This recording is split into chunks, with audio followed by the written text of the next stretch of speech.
क्या आप लोगों को ना नहीं बोल पाते हैं? क्या आप दूसरों की मदद तो ज़रूर करते हैं, पर जब आपकी ज़रूरत होती है, जब आपको किसी चीज़ की तकलीफ़ होती है, तो लोग आपकी मदद नहीं करते हैं। हम अपना पूरा समय दूसरों को खुश करने में लगा देते हैं, पर उस खुश करने के समय पर हम अंदर से अंदर दुखी होने लगते हैं। और यदि ये आपके साथ होता है कि आप दूसरों को ना नहीं बोल पाते हैं, लोग आपकी मदद नहीं करते हैं, आप अंदर से दुखी हो रहे हैं, तो ये वीडियो ये आपके लिए बना है। बचपन से हमें एक चीज़ सिखाई जाती है, दूसरों को खुश करना, दूसरों को सम्मान देना, दूसरों को मदद करना बिल्कुल भी गलत नहीं है, सिखाना भी चाहिए। पर क्या हमें सिखाया जाता है कि दूसरों को मदद करने से पहले स्वयं को कैसे मदद करें, हम अपना आत्मसम्मान कैसे बढ़ाएं, दूसरों को खुश करने से पहले हम स्वयं को कैसे खुश करें, दूसरों को खुशियां देने से पहले हम अपने अंदर के खुशियों को कैसे ढूंढें।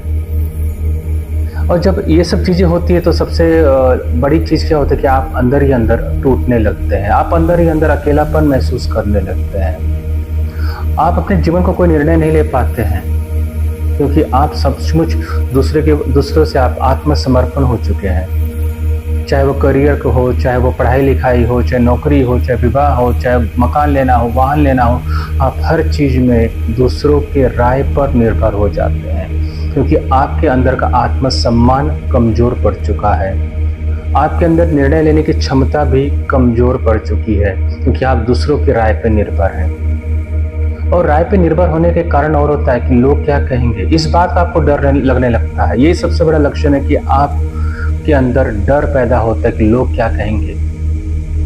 चाहते हुए भी कोई नया निर्णय नहीं ले पाते हैं, क्योंकि आपको ना बोलने से डर लगता है, हाँ में हाँ मिलाना।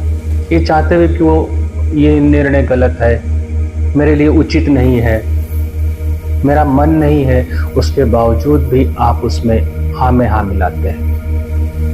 जब आपको ना बोलने का डर लगने लगता है, फिर आपके जीवन में फिर बचता ही क्या है? अकेलापन, अंदर से थके हुए रहते हैं। हर सब कुछ आपके आसपास रहते हुए भी आपको उसमें प्रसन्नता महसूस नहीं होती, आपको खुशी महसूस नहीं होती है, क्योंकि आप दूसरों के लिए एक रिमोट कंट्रोल बन चुके हैं। देखिए, अगर इन सब चीज़ों से बाहर आना है तो पहले हमें समझना पड़ता है कि ये समस्या हमारे जीवन में क्यों आ रही है, ये पैटर्न क्यों रिपीट हो रहा है। यदि आप इस चीज़ को समझेंगे तो अपने आप ही बाहर निकल जाएंगे। लोग आपका फ़ायदा उठाते हैं, अगर आप इस चीज़ समझ में आ जाए कि लोग आपका फ़ायदा उठाते हैं और ये बार बार ये पैटर्न रिपीट होता है, तो इसका कारण कहाँ पे छुपा है? इसका कारण छुपा है आपके मणिपुर चक्र पे। मणिपुर यहाँ पे नाभि रहता है, अग्नि तत्व से कहते हैं। और वो जब कमज़ोर पड़ जाता है तब आप कोई निर्णय नहीं ले पाते हैं। जब वो कमज़ोर पड़ जाता है तो लोग आपका फ़ायदा उठाते हैं। आप अपने आप को ही गुरु नहीं मानते हैं, आपका कॉन्फिडेंस लेवल कम हो जाता है, आपका आत्मसम्मान कम हो जाता है, इन्फीरियरिटी कॉम्प्लेक्स आ जाती है।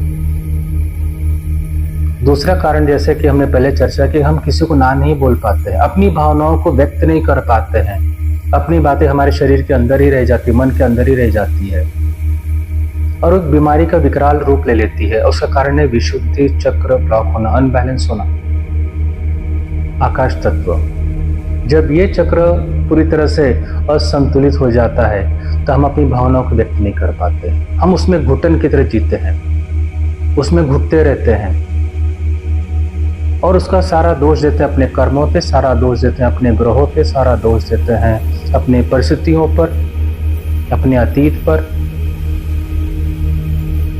वास्तव में दोष है कहाँ पे? दोष हमारे अंदर है। तो अगर यदि हम संतुलित कर लेते हैं अपने विशुद्धि चक्र को, हम संतुलित कर लेते हैं अपने मणिपुर चक्र को, न केवल आपके अंदर वो क्षमता आ जाएगी ना बोलने की, बल्कि आपके अंदर एक आत्मसम्मान की जिंदगी जीने का साहस आपके अंदर आ जाएगा। आप निर्णय स्वयं लेना शुरू करेंगे, आप किसी के भी रिमोट कंट्रोल नहीं बनेंगे, आप अपने जीवन के स्वयं शिल्पकार होंगे। दूसरों को खुशी दीजिए, दूसरों को मदद करें, दूसरों को सम्मान करें, पर अपने शांति की कीमत पर नहीं, अपने आत्मसम्मान की कीमत पर नहीं। जो बात आपको सही लगती है उससे भी आप स्पष्ट रूप से उसे सामने रखिए, पोलाइटनेस के साथ सामने रखिए, सम्मान पूर्वक सामने रखिए। अपनी राय समझ के सामने रखिए, पर ताकि कल भविष्य में आपको पछताना ना पड़े कि काश मैंने वो चीज नहीं वो कही होती।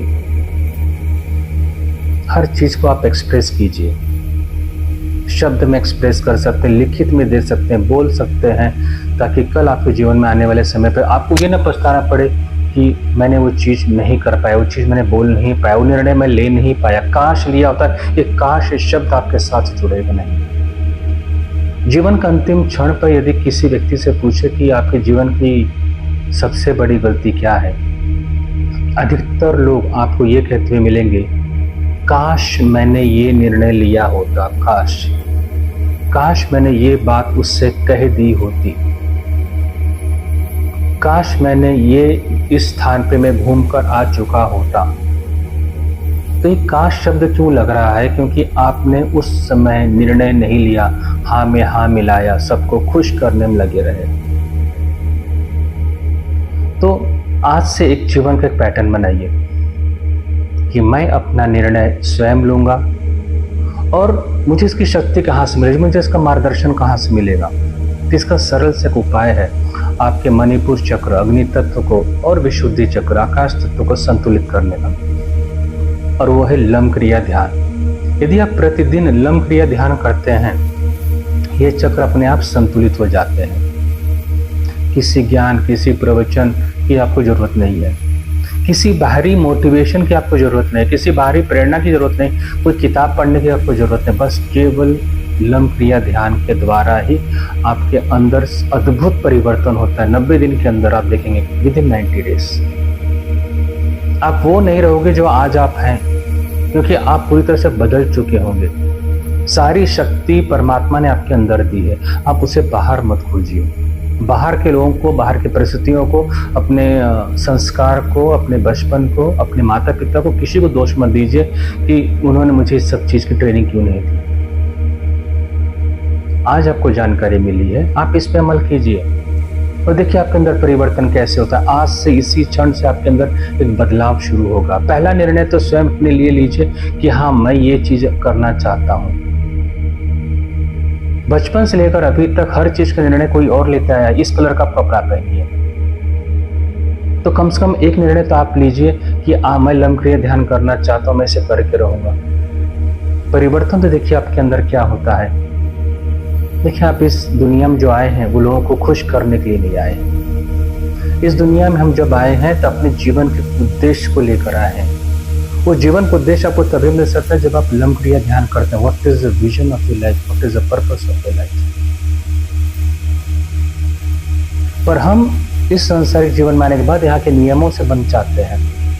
हम भूल जाते हैं कि हम यहाँ पर क्यों आए हैं, अपने उद्देश्य को, और हम उस सभी प्रपंचों के साथ जुड़ जाते हैं जिसमें हमें नहीं जुड़ना चाहिए, और वही हमारे दुख का कारण होता है, वही हमारे विनाश का कारण भी बन जाता है, वही हमारी सारी तकलीफों का कारण बनता है।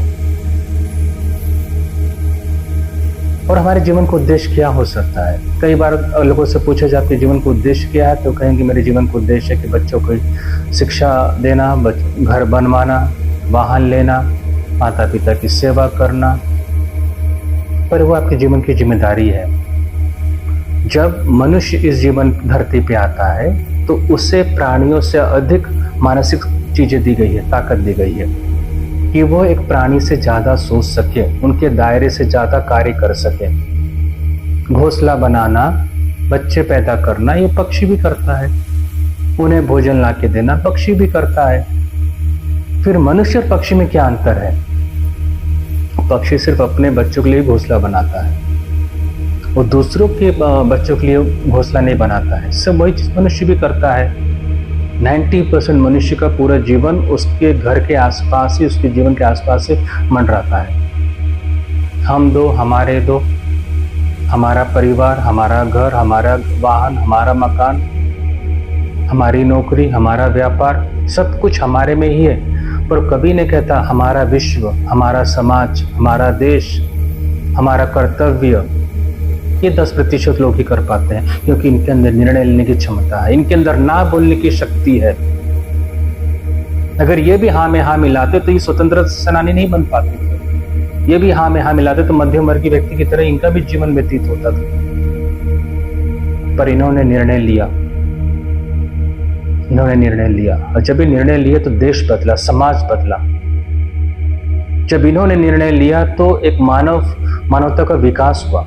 जब इन्होंने निर्णय लिया तो परमात्मा को भी गर्व हुआ कि ऐसे व्यक्ति को मैंने भेजा है जिसके अंदर मैं अपना प्रतिबिंब देख सकता हूं। और ये है उनके जीवन का उद्देश्य कि जब आप इस धरती पर आए हैं तो आप समाज के लिए, देश के लिए क्या कर सकते हैं, किस प्रकार कर सकते हैं। आप करोड़ों लोगों के लिए बने, आपके अंदर वो क्षमता है कि करोड़ों लोगों के जीवन को बदल सके।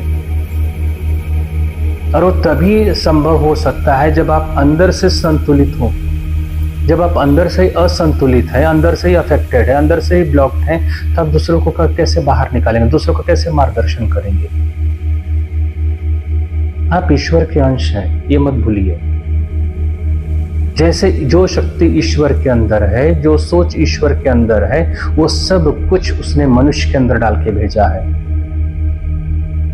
और वो डाल के भेजा है तो बस उसको केवल जागृत करने की जरूरत है। आपके अंदर परमात्मा तभी जागृत होता है जब आपका मिलन स्वयं के साथ होता है। लम क्रिया ध्यान का एकमात्र उद्देश्य होता है कि वो आपको स्वयं के साथ मुलाकात कराता है। You meet with your own self. जिस दिन आपका मिलन आपके साथ होता है, स्वयं के साथ होता है, उसी दिन चमत्कार होता है। और चमत्कार किसे कहते हैं? उस दिन आपको जीवन को उद्देश्य मिलता है, नया जीवन मिलता है। स्वामी विवेकानंद जी बहुत अच्छी बात कहते हैं, आपका जन्म 2 बार होता है। पहली बार वो जब आप बायोलॉजिकली इस धरती पे आते हैं, दूसरा तब जब आपको पता चलता है मेरे जीवन का उद्देश्य क्या है। जिम्मेदारी आप सभी को पता है, हम सबको पता है हमारी जिम्मेदारी क्या है, पर जीवन को उद्देश्य पता करने के लिए आपको स्वयं के साथ जुड़ना पड़ेगा। लम क्रिया ध्यान स्वयं के साथ जोड़ता है, यही इसका प्रमुख लक्षण है। भारत का एकमात्र कहते हैं सबसे structured healing, self healing meditation lump क्रिया ध्यान है। अगर ये वीडियो आपको पसंद आए तो जरूर आप उन सब लोगों के साथ शेयर करें जो दूसरों को खुश करते करते स्वयं को भूल चुके हैं, दूसरों को खुश करते करते स्वयं टूट चुके हैं, और दूसरों को खुश करते करते अपने जीवन को उद्देश्य भूल चुके हैं। उन्हें जरूर ये वीडियो भेजिए, क्योंकि शुरुआत आपसे करनी है, निर्णय आपको लेना है। आप परमात्मा के अंश हैं और परमात्मा की तरह ही आगे बढ़ें। जय हिंद।